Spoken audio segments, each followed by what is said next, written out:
वेदास्तथा स्मृतिगिरो यमचिन्त्य शक्तिं सृष्टिस्थितिप्रलयकारणमामनन्ति तं श्यामसुन्दरमवेक्रियमात्ममूर्तिं सर्वेश्वरं प्रणतिमात्रवशं भजामः। अज्ञाननिरधिरुपैति यया विशोषं भक्तिः परापि भजते परिपोषमुच्चैः तत्त्वं परं स्फुरति दुर्गममप्यजस्रं साद्गुण्यभृत्स्वरचितां प्रणमामि गीताम्। नारायणं नमस्कृत्य नरं चैव नरोत्तमं देवीं सरस्वतीं व्यासं ततो जयमुदीरयेत्। हरे कृष्ण कृष्ण कृष्ण हरे हरे, हरे राम राम राम हरे हरे। गीता मंजरी का यह 159वां अंक है। विगत अंक में हम लोगों ने इस विषय का समापन किया। भगवान अर्जुन को लोक संग्रह की दृष्टि से भी कर्म करने के लिए कह रहे हैं यदि अर्जुन अपने आप को ज्ञानी मानता है तो, किंतु भगवान की दृष्टि में अभी अर्जुन अत्यंत मोहग्रस्त होने के कारण ज्ञानी नहीं कहे जा सकते हैं। आज श्लोक संख्या 327 पर चर्चा होगी और यह श्लोक बहुत महत्वपूर्ण है। वेदांत का प्रकरण है, अध्यात्म का यह कह सकते हैं एक स्तंभ है। इस चीज़ को समझना, ज्ञानी की स्थिति क्या होती है और अज्ञानी की स्थिति क्या होती है, यह विषय थोड़ा गूढ़ है, आप लोग समझने का प्रयास करेंगे। भगवान कह रहे हैं प्रकृतेः क्रियमाणानि गुणैः कर्माणि सर्वशः अहंकार विमूढ़ात्मा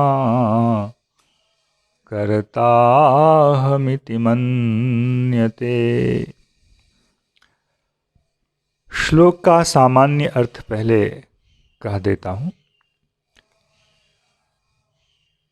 अहंकार विमूढ़ आत्मा कर्ता अहम इति मन्यते।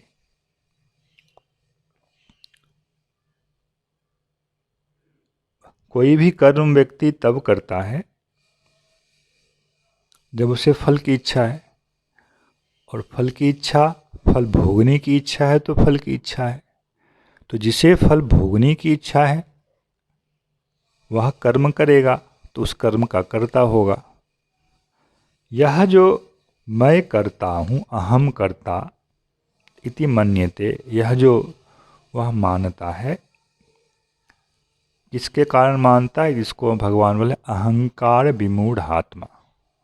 विमूढ़ का मतलब होता है, मूढ़ का मतलब हम लोग सामान्य रूप से समझते हैं मूर्ख, पर यहाँ मूढ़ का अर्थ जो है जिस अर्थ में हम लोगों ने ज्ञान अज्ञान को समझा है उस अर्थ में अज्ञानी पुरुष। मूर्ख जो हम समझते हैं उसको कहते हैं बुद्धि नहीं है, क ख ग घ नहीं पढ़ सकता है। यहाँ यह विषय नहीं है। अज्ञानी पुरुष, यहाँ जिस ज्ञान अज्ञान की चर्चा चल रही है वह है मूढ़। और वह मूढ़ता कहाँ से होती है? तो अहंकार विमूढ़ आत्मा, अहंकार से उत्पन्न जो मूढ़ता है, मुग्धता है, मोह की अवस्था है, इसके द्वारा अहम कर्ता इति मन्यते, वह अपने आप को कर्ता इति मन्यते कर्मवाच्य में है, उसके द्वारा यह माना जाता है कि मैं करता हूँ।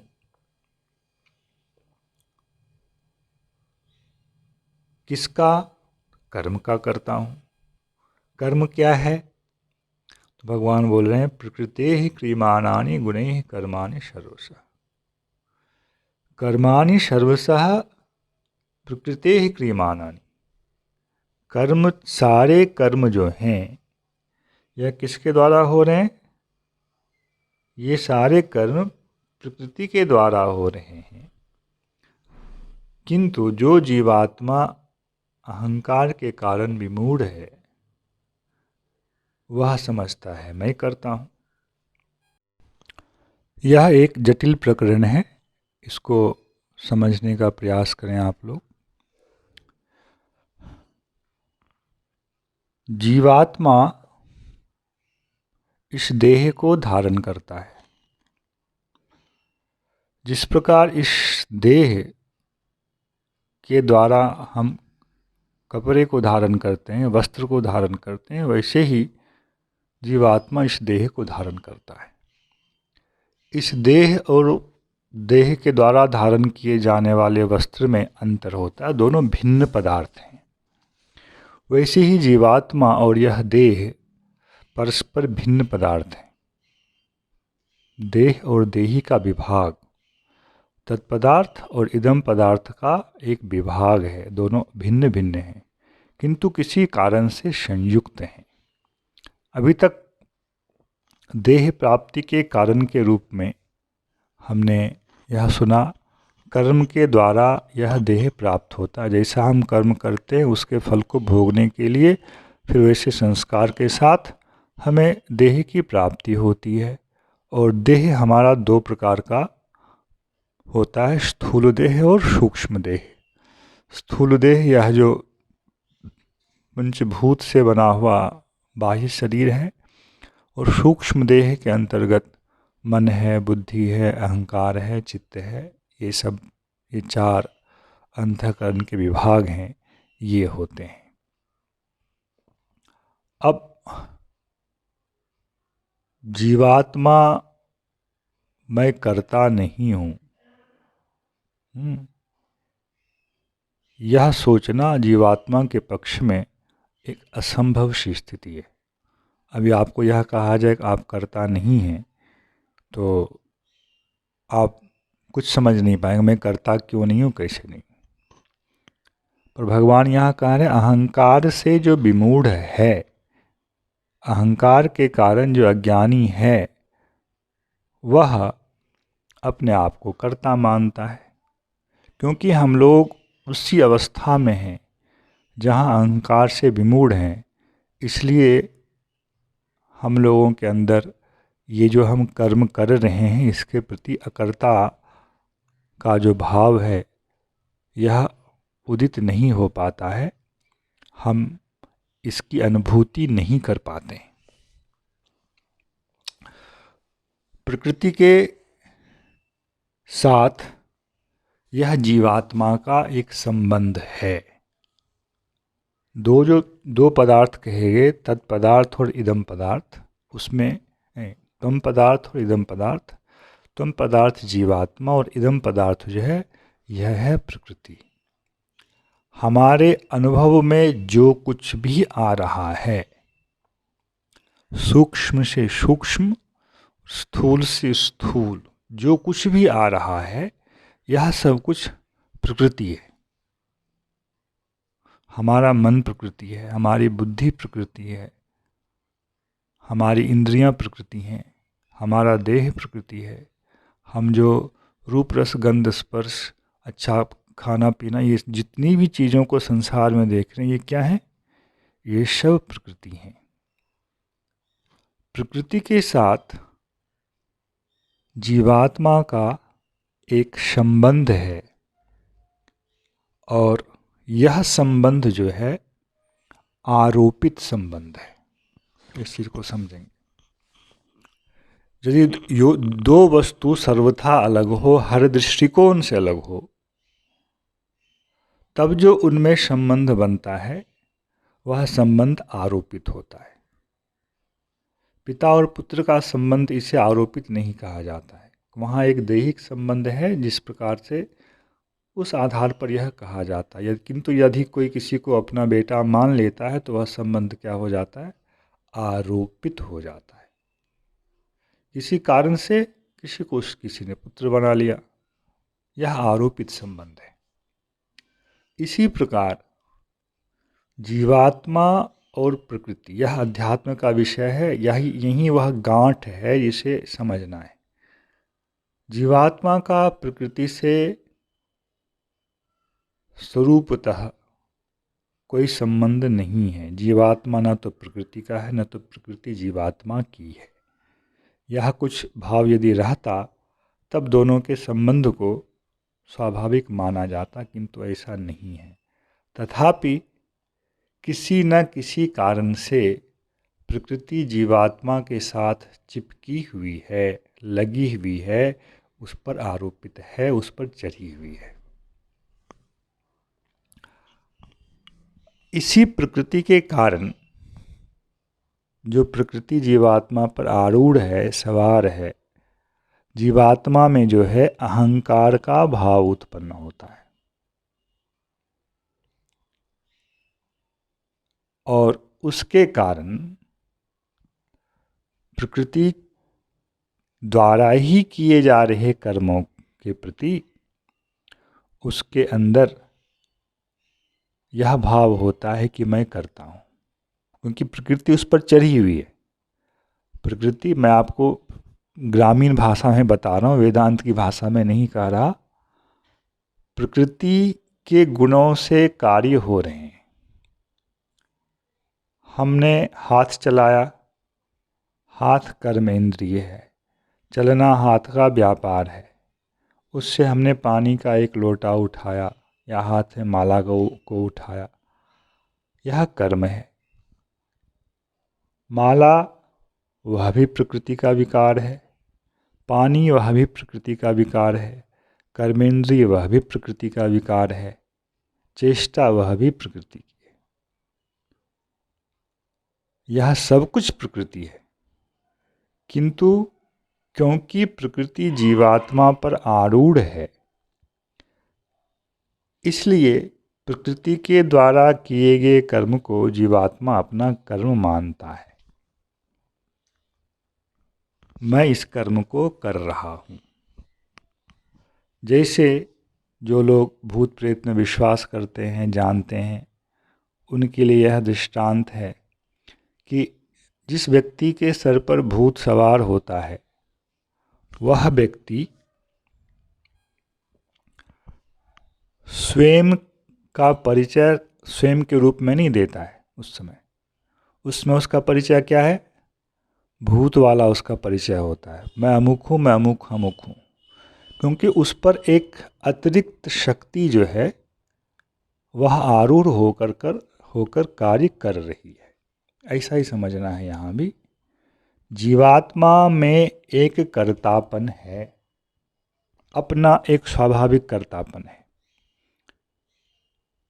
प्रकृति भी वह एक शक्ति है, जीवात्मा, और प्रकृति भी एक शक्ति है।